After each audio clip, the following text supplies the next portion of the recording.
नमस्कार दोस्तों।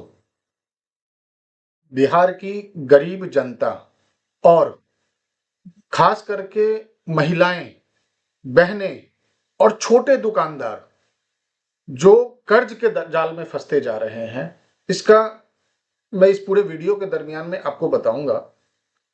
आज के टाइम में अगर देखा जाए, बिहार में जिस प्रकार से बेरोजगारी है, बिहार में जिस प्रकार से अशिक्षा है, बिहार में जिस प्रकार से लोन की व्यवस्था गांव-गांव है, यानी छोटे इलाकों में, छोटे गांवों में, छोटे शहरों में जो छोटे-छोटे व्यापारी हैं या घर की जो महिलाएं हैं, वो आज के टाइम का जो रिकॉर्ड आ रहा है वो ये आ रहा है कि सभी लोग कर्ज के दलदल में फंस चुके हैं।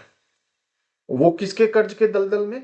एनबीएफसी कंपनियों के द्वारा, एनबीएफसी बैंक जो छोटे-छोटे बैंक हैं, उनके द्वारा जो छोटे ग्रामीण के लोग हैं, जो छोटे व्यापारी लोग हैं, वो लोग छोटा अमाउंट का कर्ज लेते हैं और उसमें फंसते जा रहे हैं। अगर उदाहरण के तौर पे अगर मैं बताऊं कि आज के टाइम में महिलाओं का एक ग्रुप है, वो महिलाओं का जो ग्रुप है वो क्या है, बैंक के द्वारा, एनबीएफसी के द्वारा, ना कि बैंक के द्वारा, एनबीएफसी के द्वारा क्या किया जा रहा है, उनको 25,000, 50,000, 30,000 का लोन दिया जा रहा है। लोन का जो रेट है वो बहुत ही नॉमिनल बताया जाता है, प्रोसीजर बहुत ही आसान बताया जाता है, ज्यादा पेपर वर्क है नहीं, जिसके कारण क्या हो रहा है कि लोग इसकी तरफ ज्यादा आकर्षित होते हैं और ये साप्ताहिक पेमेंट का सिस्टम है। लेकिन इसमें सबसे जो खास बात है कि इसमें आपको जो एजेंट लोन दे रहे हैं, वो एक हेयर कट काट रहे हैं, यानी कि एक कमीशन काट रहे हैं, कमीशन काटकर आपको मिल रहा है लोन, पहला।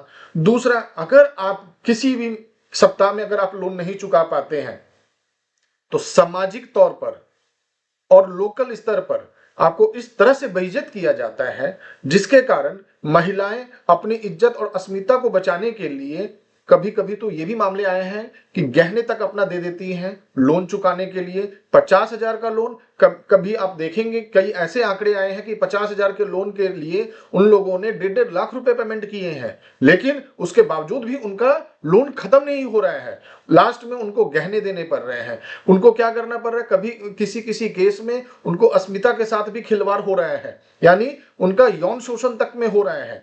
तो जिस तरह से बिहार के और झारखंड या बंगाल जो छोटे छोटे राज्य हैं, सभी राज्यों के जो छोटे छोटे एरियाज हैं, उसमें सबसे ज्यादा इस तरह के एनबीएफसी कंपनियों ने अपना मकर जाल फैला रखा है। और जाल फैलाने के पीछे में जो सबसे बड़ा कारण है ना, वहां के जो लोकल, जो गांव के लोग थे, जो साहूकार थे, उन लोगों के जो ब्याज दर थे वो बहुत ज्यादा हुआ करते थे।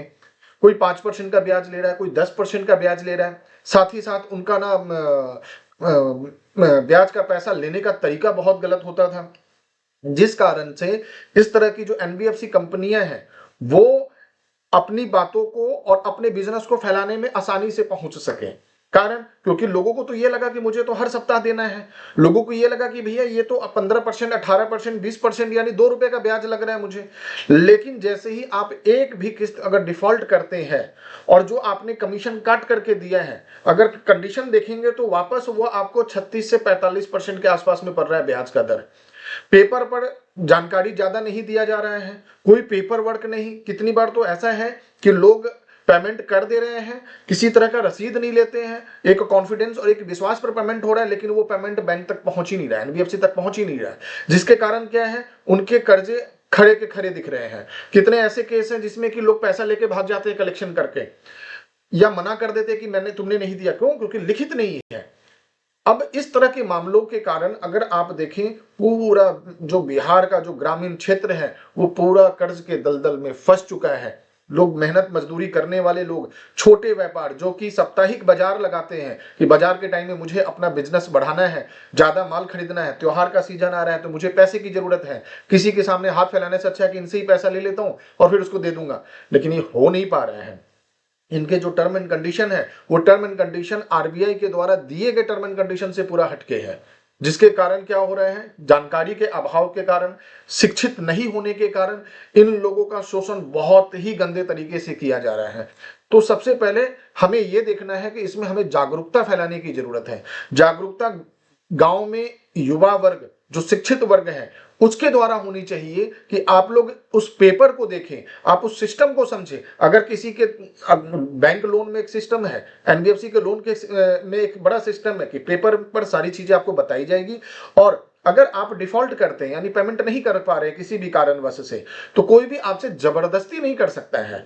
आप अगर कोई जबरदस्ती करता भी है तो उस कंडीशन में आप थाने में कंप्लेंट डाल सकते हैं उसके अगेंस्ट में, और आरबीआई में कंप्लेंट डाल सकते हैं। ठीक है, छोटे गांव के लोग आरबीआई कहां जाएंगे, लेकिन थाने तो जा सकते हैं। होता क्या है कि लोग थाने की परेशानियों से बचते हैं, लेकिन गांव के सभी सदस्यों को इस चीजों पर ध्यान देना चाहिए। साथ ही साथ सरकार को भी एक ऐसा नोटिफिकेशन जारी करना चाहिए जिससे कि ये जो परेशानी है, दिखने में बहुत छोटा लग रहा है, लेकिन घर की औरतों की मानसिक स्थिति साप्ताहिक स्तर पे खराब हो रही है। आज के टाइम में वो डेली बेसिस पर परेशान चल रही हैं। क्यों? क्योंकि उनको साप्ताहिक रूप में पेमेंट करना है किस्त का।